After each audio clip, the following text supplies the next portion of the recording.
Hi friends, എല്ലാവർക്കും നമസ്കാരം. ഒരു 18കാരൻ്റെ ക്രിയേറ്റിവിറ്റിയാണ് നമ്മൾ ഈ കാണുന്ന റോൾസ് റോയ്സ് എന്ന് പറഞ്ഞാൽ നിങ്ങൾ വിശ്വസിക്കുമോ? അന്ന് വിശ്വസിച്ചാൽ മതിയാവും. ഇത് മാരുതിയുടെ 800 ആണ്, മോഡിഫൈ ചെയ്തിട്ട് ഇന്ന് ഈ കാണുന്ന പോലെ നല്ല ഉശിരൻ വണ്ടിയാക്കി എടുത്തേക്കാണ്. അപ്പോൾ ഇതിൻ്റെ വിശേഷങ്ങളാണ് നമ്മുടെ ഇന്നത്തെ വീഡിയോ. മറ്റൊരു വീഡിയോയിലേക്ക് സ്വാഗതം.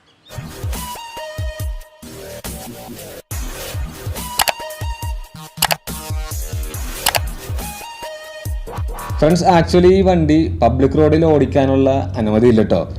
എഡ്യൂക്കേഷണൽ പർപ്പസ് എന്ന നിലയിൽ ഒരു 18കാരൻ്റെ ക്രിയേറ്റിവിറ്റി നമ്മുടെ പ്രേക്ഷകരിലേക്ക് വീഡിയോയുടെ എത്തിക്കുക മാത്രമാണ് ചെയ്യുന്നത്. മെയിൻ റോഡുകളൊന്നും തന്നെ ഉപയോഗിക്കാതെ വീടിൻ്റെ പരിസരത്ത് മാത്രം വെറുതെ ഇങ്ങനെ വണ്ടി ഓടിച്ച് കാണിക്കുകയാണ് ചെയ്യുന്നത്.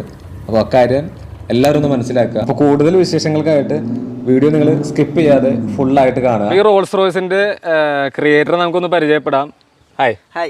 അപ്പോൾ നമ്മുടെ പ്രേക്ഷകർക്ക് വേണ്ടിയിട്ട് ഒന്ന് പരിചയപ്പെടുത്തണം കേട്ടോ. എൻ്റെ പേര് ഹാദിഫ്. ഞാൻ തൃശ്ശൂർ കൊടുങ്ങല്ലൂർ റിയാഡ് എന്ന് പറയുന്ന സ്ഥലത്താണ്, മെയിൻ പേബസാറാണ് വരുന്നത്. ഞാനിവിടെ റിയാഡ് KVMGHS സ്കൂളിൽ +2 പഠിക്കുകയാണ് ഇപ്പോൾ സയൻസിന്. അപ്പോൾ ഞാൻ റീസെൻ്റ്ലി ഇപ്പോൾ ഈ അടുത്ത് ചെയ്ത ഒരു റോൾസ് റോയ്സ് ആണ് ഇത്.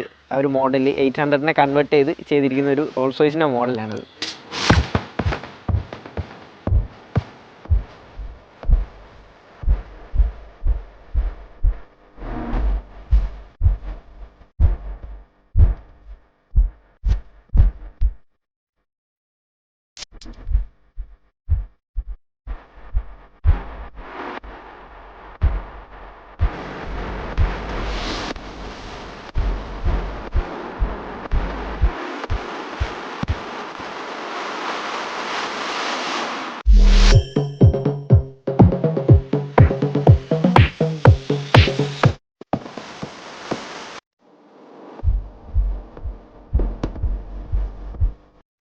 ആരിഫ്, അപ്പോൾ ഈ റോൾസ് റോയ്സിലേക്ക് എങ്ങനെ എത്തിയതെന്ന് പറയുമോ? എനിക്ക് കുഞ്ഞിലേ മുതൽ കാഴ്സിനോടൊരു ഭയങ്കര ക്രേസാണ്. വണ്ടികളോട് സ്പെസിഫൈഡ് ആയിട്ട് കാഴ്സിനോടാണ് കൂടുതൽ ഇഷ്ടം. അപ്പോൾ ചെറുതിലേ മുതലുള്ള ആ ഒരു ക്രേസ് കൂടി വന്നു. അങ്ങനെ ഒരു 8th ആയ ടൈമിലൂടെ കൊറോണ ആയിട്ട് ആ ഒരു ലോക്ക്ഡൗൺ ടൈമായി. അങ്ങനെ ആ ഒരു ലോക്ക്ഡൗൺ ടൈമിൽ ഇപ്പോൾ വെറുതെ ഇരുന്ന ടൈമിൽ എനിക്കൊരു ആശയം മൈൻഡിൽ വന്നൊരു വണ്ടി സ്വന്തമായി നിർമ്മിച്ചാലോ എന്നുള്ളത്. അങ്ങനെ ആ ഒരു ടൈമിൽ തുടങ്ങിയതാണ് ഈ ഒരു വർക്ക്. ഞാൻ ആദ്യമായിട്ട് അന്ന് ചെയ്തത് ഒരു ജീപ്പായിരുന്നു, ബൈക്കിൻ്റെ എഞ്ചിൻ വെച്ചിട്ട് ഒരു 2 സീറ്റർ ഒരു ജീപ്പായിരുന്നു, ഒരു മിനിയേച്ചർ മോഡലായിരുന്നു ആ ചെയ്തത്. അതിനുശേഷം പിന്നീട് അപ്പോൾ എനിക്കൊരു ധൈര്യമായി ഹാൻഡ് മെയ്ഡായി ചെയ്യാനുള്ളത്. അത്യാവശ്യം നല്ല എഫോർട്ട് അതിന് വന്നിട്ടുണ്ടായിരുന്നു. ആ ഒരു ടൈം എന്ന് പറഞ്ഞാൽ മെറ്റീരിയൽസ് അവൈലബിൾ അല്ല. അതുപോലെ തന്നെ കൊറോണ ഒരു ടൈമാണ്, ഞാൻ ഇതിനകത്ത് ഇറങ്ങുന്നുള്ളൂ. ഞാൻ 8th കഴിഞ്ഞ ആ ഒരു ടൈമാണ്. അപ്പോൾ എനിക്ക് സാധനങ്ങൾ എവിടെ ഉണ്ടെന്നൊന്നും അറിയില്ല. അതൊക്കെ തപ്പിപ്പിടിച്ച് അങ്ങനെ ആ ഒരു ടൈമിൽ അത് അത്യാവശ്യം പോപ്പുലറായിരുന്നു ആ ഒരു വണ്ടി.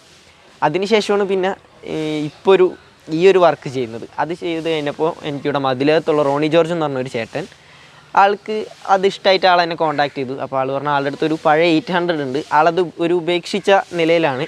അപ്പോൾ ഞാൻ നിനക്ക് 800 തരാം, നിനക്ക് എന്തെങ്കിലും ക്രിയേറ്റീവായി ചെയ്യാമല്ലോ എന്ന് പറഞ്ഞു. അങ്ങനെയാണ് എനിക്ക് ഈ ഒരു വണ്ടി കയ്യിൽ കിട്ടുന്നത്. അങ്ങനെ ആ ഒരു വണ്ടി കിട്ടി, ഇതിനെ കൊണ്ടുവന്നു. ആദ്യം തന്നെ ആ ഒരു സ്റ്റേജിൽ തന്നെ വീട്ടിൽ കുറച്ചധികം നാൾ കിടന്നു, ഫണ്ടും കാര്യങ്ങളൊന്നും ഇല്ലാതെ. പിന്നീട് ഫണ്ടും കാര്യങ്ങളൊക്കെ റെഡിയായി. കുറച്ച് ശീശയുള്ള ഫണ്ടൊക്കെ ആയിരുന്നു. വാപ്ഷി ഗ്യാപ്പിൽ ഇങ്ങനെ തരുന്ന സാലറിയിൽ നിന്ന് കുറച്ച് 1000-2000 ഒക്കെ ആയി തരും. ഞാൻ ഇതിനു വേണ്ടി അത് സ്വരുക്കൂട്ടി വെക്കും. അങ്ങനെ ചെയ്യുന്നതാണ്. ഫാമിലി അപ്പോൾ സപ്പോർട്ടാണ്, ഇതിന് നല്ല സപ്പോർട്ടാണ്. വാപ്പയും ഉമ്മയും ഫ്രണ്ട്സും റിലേറ്റീവ്സും എല്ലാവരും ഇതിന് കൂടെ ഉണ്ട്. ഇതിൻ്റെ പകുതി വർക്കുകൾ അത്യാവശ്യം കുഴപ്പമില്ലാതെ പയ്യെ നീങ്ങി. പിന്നീട് അങ്ങോട്ട് ഒരു സ്റ്റക്കായിരുന്നു, ഫണ്ടും കാര്യങ്ങളൊക്കെ ബ്ലോക്കായി. അങ്ങനെ കുറച്ച് നാളൊന്ന് സ്റ്റോപ്പായി കിടന്നു ഇതിൻ്റെ ഒരു ഹാഫ് സ്റ്റേജിൽ. പിന്നീട് ഒരു വർക്ക് പിന്നെ ഒന്ന് സ്റ്റാർട്ടായി, ഒന്ന് റെഡിയായി വന്നു. പിന്നെ ഇതിൻ്റെ പെയിൻറ്റ് വർക്കും പുട്ടി വർക്കും 6 ദിവസത്തെ വർക്കായിരുന്നു. പിന്നെ ഈ ഫ്രണ്ട് സൈഡ് സ്കേർട്ടിങ് ഒക്കെ ചെയ്തത് ഒരു 6 ദിവസത്തെ വർക്കായിരുന്നു. അത് വളരെ പെട്ടെന്ന് ചെയ്താൽ ഒരു ഓട്ടോ ഷോയുടെ ഭാഗമായിട്ട് എനിക്കൊരു ചാൻസ് കിട്ടി. അപ്പോൾ അതിനുവേണ്ടി ഞങ്ങൾ ഫ്രണ്ട്സൊക്കെ കൂടെ, അത് എല്ലാവരും കട്ടൊക്കെ ഉണ്ടായിരുന്നു, അങ്ങനെ തീർത്തതാണ് ഇതിൻ്റെ വർക്ക്. എല്ലാവരും കൂടെ കൂടി ചേർന്നു പെട്ടെന്നുള്ളൊരു വർക്കിൽ അതങ്ങനെ കംപ്ലീറ്റ് ആയി. ഇപ്പോൾ കാണുമ്പോൾ തന്നെ ഇത് ഫുൾ വർക്ക് കംപ്ലീറ്റ് ആയിട്ടില്ല, ഇനിയുണ്ട്. ഇതിൻ്റെ ഹെഡ്ലൈറ്റ് ഒന്നും കാര്യങ്ങൾ നമ്മൾ ചെയ്തിട്ടില്ല, 2 സൈഡ് ഹെഡ്ലൈറ്റ് ചെയ്തിട്ടില്ല. അതേപോലെ തന്നെ പെയിൻറ്റ് ജോബ് ആയാലും അത്ര ക്ലിയർഡ് ആയിട്ടല്ല. അപ്പോൾ ഇതിൻ്റെ ഒരു സെക്കൻഡ് സ്റ്റേജും കൂടെ വരുന്നുണ്ട്. ഇത് ഫുൾ വർക്ക് കംപ്ലീറ്റ് ആയിട്ടില്ല, ഇതിന് ഇനിയും കാര്യങ്ങൾ ചെയ്യാനുണ്ട്. അവർ നീറ്റിലോട്ട് കൊണ്ടുവരാനുണ്ട് ഈ ഒരു മോഡലിനെ. പിന്നെ മെയിനായിട്ട് നമുക്ക് ഫണ്ടും പ്രശ്നമുള്ളതുകൊണ്ട് അതൊക്കെ ഒന്ന് റെഡിയാക്കി എടുത്തിട്ട് വേണം ഇതൊന്ന് ശരിയാക്കണമെങ്കിൽ. ഈ വണ്ടിയെക്കുറിച്ച് ഒന്ന് എക്സ്പ്ലെയിൻ ചെയ്യാമോ? ഇതിൻ്റെ മെയിനായിട്ട് വരുന്നത് ഫസ്റ്റ് ലുക്ക് തന്നെ എല്ലാവർക്കും വരുന്നത് ഈ ഒരു എംബ്ലത്തിലോട്ടാണ്. റോൾസ് റോയ്സിൻ്റെ മെയിൻ ഹൈലൈറ്റ് ആണ് സ്പിരിറ്റ് ഓഫ് എക്സസി എന്ന് പറയുന്ന ഈ ഒരു എംബ്ലം. ഇത് സത്യം പറഞ്ഞാൽ MCയിൽ നമ്മൾ ചെയ്തെടുത്തിരിക്കുന്നത്. ഞാൻ ചെയ്തതല്ല, ഞാൻ ആദ്യം ഒരു ട്രയൽ നടത്തി, അത് ഫെയിലായി. അങ്ങനെ ഞാൻ നമ്മുടെ എല്ലാവരും അത്യാവശ്യം അറിയാവുന്ന പോപ്പുലർ ആയിട്ടുള്ള നമ്മുടെ ഉള്ള ഡാവിഞ്ചി സുരേഷ് എന്ന് പറയുന്ന സാറ്. അപ്പോൾ പുള്ളിക്കാരൻ്റെ അടുത്ത് ഞാനിങ്ങനെ ചെന്നു, സാറിൻ്റെ അടുത്ത് ഇങ്ങനെ കാര്യം പറഞ്ഞു. അങ്ങനെ സാറ് ഫുൾ സപ്പോർട്ട് ചെയ്തു. അങ്ങനെ സാറ് എനിക്ക് ചെയ്തു തന്നാണ് ഈ ഒരു എംബ്ലം. ഞാനിതേവരെ റോൾസ് റോയ്സ് കാർ നേരിട്ട് കണ്ടിട്ടില്ല, എൻ്റെ ജീവിതത്തിൽ ഞാൻ ഈ സാധനം നേരിട്ട് കണ്ടിട്ടില്ല. അപ്പോൾ ആ ഒരു നമുക്കറിയില്ലല്ലോ ശരിക്കും അതെങ്ങനെയായിരുന്നു, ഫോട്ടോസും വീഡിയോസും കാര്യങ്ങളൊക്കെ തന്നെയാണ് നോക്കിയിരിക്കുന്നത്. അപ്പോൾ ഈ ഒരു എംബ്ലം ഞാൻ കൊടുത്ത മെഷർമെൻറ്റ് ഒന്ന് ചെറുതായിട്ടൊന്ന് തെറ്റിപ്പോയി, അങ്ങനെയാണ് ഈ ഒരു സൈസിലോട്ട് എത്തിയത്. ശരിക്കും ഇത് ചെറുതായിരിക്കും, ഐഡൻറ്റിറ്റീസ് വരെ കറക്റ്റായിട്ട് എടുത്ത് റെഡിയാക്കി തന്നിട്ടുണ്ട്. പിന്നെ അതേപോലെ തന്നെ ഈ വണ്ടി ഇനിയും ഫിനിഷിംഗ് വർക്കിലോട്ട് എത്താനുണ്ട്, കുറച്ചധികം തന്നെ വർക്കുകൾ വരുന്നുണ്ട്. ഈ ഒരു സൈഡ് ഗ്രിൽ സൈഡായാലും പെയിൻറ്റിങ് വർക്കായാലും അത്യാവശ്യം നല്ലോണം വരുന്നുണ്ട്. പിന്നെ മെയിനായിട്ട് പറയാനുള്ളത് വണ്ടിയുടെ നെയിമാണ്. വണ്ടിക്ക് ഒരു നെയിം കൊടുത്തേക്കുന്നത് ബ്ലാക്ക് ഗോസ്റ്റ് എന്നാണ്. അപ്പോൾ മെയിനായിട്ട് വണ്ടിയുടെ കളറ് വൈറ്റും പേര് ബ്ലാക്കും എന്നുള്ളതാണ്. അതിൻ്റെ പിന്നിൽ രണ്ട് കാര്യമുണ്ട് ഈ ഒരു പേരിൻ്റെ പിന്നിൽ. ഒന്ന് നമുക്കൊരു ഐഡൻറ്റിറ്റി പോലെയാണ്, കാരണം ഇതിന് മുന്നിൽ ചെയ്ത ജീപ്പിൻ്റെ പേര് ദ ബ്ലാക്ക് ബീസ്റ്റ് എന്നായിരുന്നു. അപ്പോൾ അതിൻ്റെ ഒരു സെക്കൻഡ് പോലെയാണ് ദ ബ്ലാക്ക് ഗോസ്റ്റ് എന്ന് പറഞ്ഞ ഈ ഒരു ഇത് വരുന്നത്. ആ ഒരു കമ്പനി പോലെ ആ ഒരു മൈൻഡിലാണ്. പിന്നെ വരുന്നത് ഈ വണ്ടിയുടെ കളറ് നമ്മൾ ആദ്യം ബ്ലാക്കാണ് വിചാരിച്ചിരുന്നത്. പിന്നെ ഒരു അൺഫോർച്ചുനേറ്റ്ലി ഒരു ചെറിയ പ്രശ്നത്താൽ നമുക്ക് വൈറ്റ് ആക്കേണ്ട വന്നതാണ്. അപ്പോൾ ഇനി വരുന്ന അപ്ഡേഷനിൽ കളർ ചേഞ്ചും കാര്യങ്ങളൊക്കെ ഒന്നുണ്ടാവുന്നതായിരിക്കും കേട്ടോ. പിന്നെ ഇൻറ്റീരിയർ സൈഡിലോട്ട് വരുമ്പോൾ മെയിനായിട്ട് വരുന്നതാണ് നമ്മുടെ ഡാഷ്ബോർഡിൽ വരുന്ന ഈ വർക്ക്. ഇത് നമ്മ എൻ്റെ വീട്ടിൽ എൻ്റെ ഒരു ഐഡിയൽ ക്രിയേഷനിൽ ചെയ്തെടുത്തിരിക്കുന്നതാണ് കേട്ടോ. ഇതൊരു സ്റ്റിക്കർ വർക്ക്സ് ആണ് വരുന്നത്, വുഡൻ ഫിനിഷിൻ്റെ സ്റ്റിക്കർ വർക്ക്. അതുപോലെ തന്നെ ഒരു ഗ്ലോസി ബ്ലാക്ക് ഫിനിഷിംഗ് കൂടെ ആയിട്ടുള്ള ഒരു കോമ്പിനേഷനാണ് നമ്മൾ ഇതിനകത്ത് കൊടുത്തിരിക്കുന്നത്. വർക്ക് ഇനി ഉണ്ട് ഇൻറ്റീരിയർ സൈഡ് കഴിയാനായിട്ട്. പിന്നെ നമ്മൾ ഒരു ചെറിയ ലൈറ്റും ആംബിയൻസ് ലൈറ്റും പോലെ സെറ്റ് ചെയ്തിട്ടുണ്ട് ഫുഡ് സ്പേസിൻ്റെ അവിടെ ഈ ഡാഷുമ്മലും. പിന്നെ മെയിൻ വരുന്നതാണ് നമ്മുടെ ഗിയർ കൺസോൾ. ഇത് നമ്മൾ ചെയ്തെടുത്തിരിക്കുന്നതാണ്, വുഡിൽ ഹാൻഡ് മെയ്ഡ് ആയി ഞാൻ തന്നെ ചെയ്തെടുത്തിരിക്കുന്നതാണ്. ഗിയർ ട്രാക്ക് കൊടുത്തേക്കുന്നത് റേസ് കാർസ് പോലെ. പിന്നെ ഇനിയുടെ വർക്ക് വരാനുണ്ട് കേട്ടോ, ഹാം റെസ്റ്റും കാര്യങ്ങളൊക്കെ ആയിട്ട് വരാനുണ്ട് ഇനിയുടെ. പിന്നെ മെയിനായിട്ട് വരുന്നത് നമ്മുടെ സ്റ്റിയറിംഗ് വീല്, ഇതും അതുപോലെ തന്നെ ചെയ്ത് ഇത് നമ്മൾ ഒരു വുഡൻ ഫിനിഷും ഒരു കാർബൺ ഫൈബറിൻ്റെ കോട്ടിങ് കൂടെയാണ് ചെയ്തിരിക്കുന്നത്. സ്റ്റിയറിംഗ് കവർ നമ്മൾ തന്നെ തുന്നിയെടുത്തിരിക്കുന്നതാണ് ചെയ്തിരിക്കുന്നത്. പിന്നെ എടുത്ത് പറയേണ്ട ഒരു കാര്യമാണ് സീറ്റ്സ്. ഇത് BMW സീറ്റ്സാണ് നമ്മൾ ചെയ്തിരിക്കുന്നത്. എൻ്റെ ഒരു ഫ്രണ്ട് വഴി അവൻ്റെ വാപ്സിയുടെ പൊളിക്കുന്ന സ്ഥലത്ത് നിന്ന് നമുക്ക് റെഡിയാക്കി തന്നതാണ് BMW സീറ്റ്സ് 2 അത് ഈ ഒരു ലുക്കിന് മെയിനായിട്ടൊരു കംഫർട്ട് തരുന്നൊരു പാട്ടാണ് കേട്ടോ. ആദിഫേ, നമ്മളിപ്പോൾ ഈ കണ്ടീഷനിലേക്ക് വണ്ടി എത്തിയിട്ടുണ്ടല്ലോ, അപ്പോൾ അതിന് കോസ്റ്റ് എത്ര വന്നിട്ടുണ്ട്? ഇതൊരു 40,000-45,000 ഇതിനിപ്പോൾ ഒരു ഏകദേശം ഒരു കോസ്റ്റ് വന്നിരിക്കുന്നത്. ഓക്കെ, ഇനിയും കാര്യങ്ങൾ ഇതിനകത്ത് ചെയ്യാനുണ്ട്, കുറച്ചും കൂടെ ചെയ്യാൻ. ഞാൻ നേരത്തെ പറഞ്ഞല്ലോ, അത് ഇനിയും ആഡ് ചെയ്യാനുണ്ട്.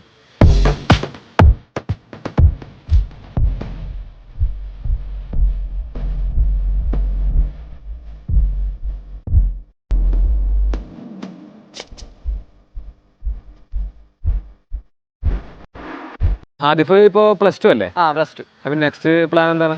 നെക്സ്റ്റ് എന്ന് പറഞ്ഞാൽ എനിക്ക് ഈ ഒരു മേഖലയിൽ തന്നെ പോകാനാണ് ഇൻട്രസ്റ്റ്, താല്പര്യം. എല്ലാം ഓട്ടോമൊബൈൽ ഇൻഡസ്ട്രിയിലോട്ട് ഇറങ്ങാമെന്നാണ് എൻ്റെ ഒരു ഇത്.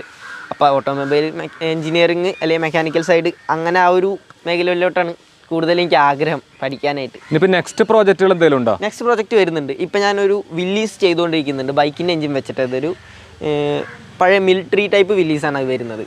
അതൊരു ഓർഡറിൻ്റെ ഭാഗമായി ചെയ്യുന്നതാണ്.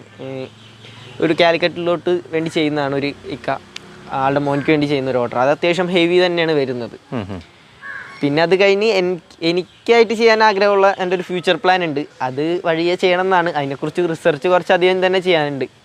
അതൊരു വലിയൊരു പ്രൊജക്റ്റാണ് ഞാൻ പ്ലാൻ ചെയ്യുന്നത്. അത്യാവശ്യം ഹ്യൂജ് എമൗണ്ടും ഹ്യൂജ് വർക്കും പ്ലാനിങ്ങും എല്ലാം വരുന്ന ടൈപ്പാണ്. അതിന് ഞാനിപ്പോൾ ഒരു 2 കൊല്ലമായിട്ട് അതിൻ്റെ തിങ്കിങ്ങിലുമാണ്. അപ്പോൾ അതൊന്നും എനിക്ക് എടുക്കണം എന്നാണ് ആഗ്രഹം. എംബിഷൻ എന്താണെന്നൊന്ന് പറയൂ.